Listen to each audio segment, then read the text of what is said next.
I revel in my memories of my childhood, where I would walk on the beach with the white sand between my toes, or on our great adventures to the many enchanting shades of blue ocean surrounding us. I would let the wind blow through my hair on a speedboat. And this was a regular day in paradise, where we call home in the Bahamas. I was living the life that most would work decades to enjoy, yet I was oblivious to the natural treasures we are blessed with. In a better world, we would stay in these blissful moments and clasp the innocence of children, protect our mothers and her gifts of nature, love each other for the differences and similarities that equally allow us to share this glorious earth. Instead, here's what happens next. In 2000, my father, the respected great Jaeger baby, goes into a government hospital with a broken bone in his leg and leaves that hospital in a body bag. Then, just a few months later, my mother becomes deathly ill, and the doctors can't find out what's causing her to lose more than half her body's blood volume. No cancer, no lupus, no AIDS. All these tests and no answer, thereby no cure. They gave her a blood transfusion and released her to me after racking up hundreds of thousands of dollars of medical bills. To top that out, I find out I'm pregnant. This is my shame. How will I tell my family that was once so proud of me? I had graduated from high school with honors, scholarships, and I did all that at the age of 16. I had graduated from college at 19 and was working and providing and taking care of my mother. Now this, my mother laying in the bed ill, she cried. And as I tried to comfort her, she said, "I'm not crying for myself. I'm crying because I may not be here to help you with your baby." I act as if I'm tough, like I'm the superwoman I was inspired to be. My mother had me at 37 years old, and she had accomplished so much prior. The first Black woman in the Bahamas to join the national fencing team, the first to co-produce and win the Miss Grand Bahama pageant. She was a marvelously creative and acclaimed fashion designer known throughout the 700 islands of the Bahamas, all while widowed at 21 years old with my eldest two siblings, Roger and Jazz. They were but two toddlers, 9 months apart when their father died. Jerusha, that's my mother. She's my example of strength. There was nothing she could not do.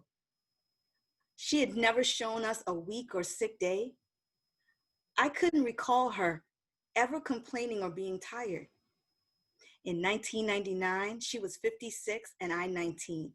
We took the Prince song, "Party Like It's 1999, literally. In Miami together, we would party, no drugs, never drunk, but her energy and her spirit, it would outrun my youth, as it would be me to first call it a night. But in 2000, I was falling apart. With every tragedy, my innocence, my peace, my joy, it was disappearing. 13 doctors my mother had attending to her in Michigan. They all came out of her room in ICU to tell my siblings and me they found the issue. But it was too late. They said the bacteria on her heart was the size of an orange, that it had clogged her arteries and caused 2 heart attacks and 3 strokes. They said the bacteria had spread to her feet and they would need to amputate. But even then, they didn't expect her to live long.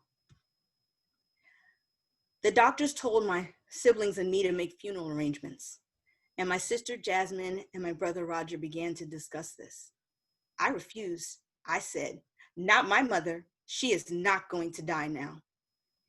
I placed my mother's picture in my father's Bible, who had passed away a few months before, and I began to pray, drifting in and out of sleep and prayer. I prayed. Morning came swiftly, and I returned to the hospital with my sister who worked there at about 6 a.m. We were rubbing her feet, and I noticed. I exclaimed to my sister, "Look, there's color in one of Mom's toes." She said, that one toe must not have turned yet.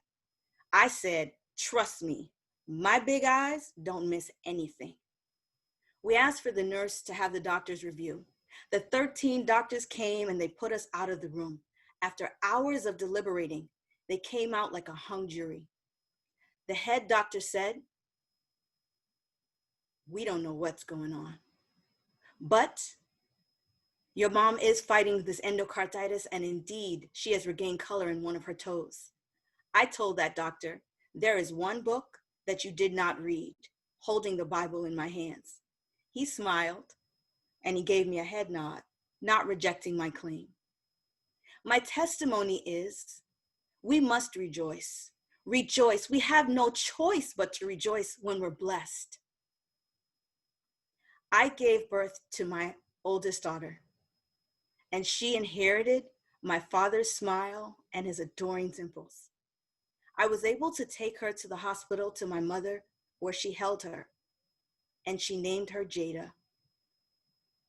My mother is well, and both her legs intact, and here it is 20 years later, and she lives with me and my family, and we continue to provide and care for her. No residue, no shame. This joy I hold and I protect, not only for my mother, but as a mother. I hallelujah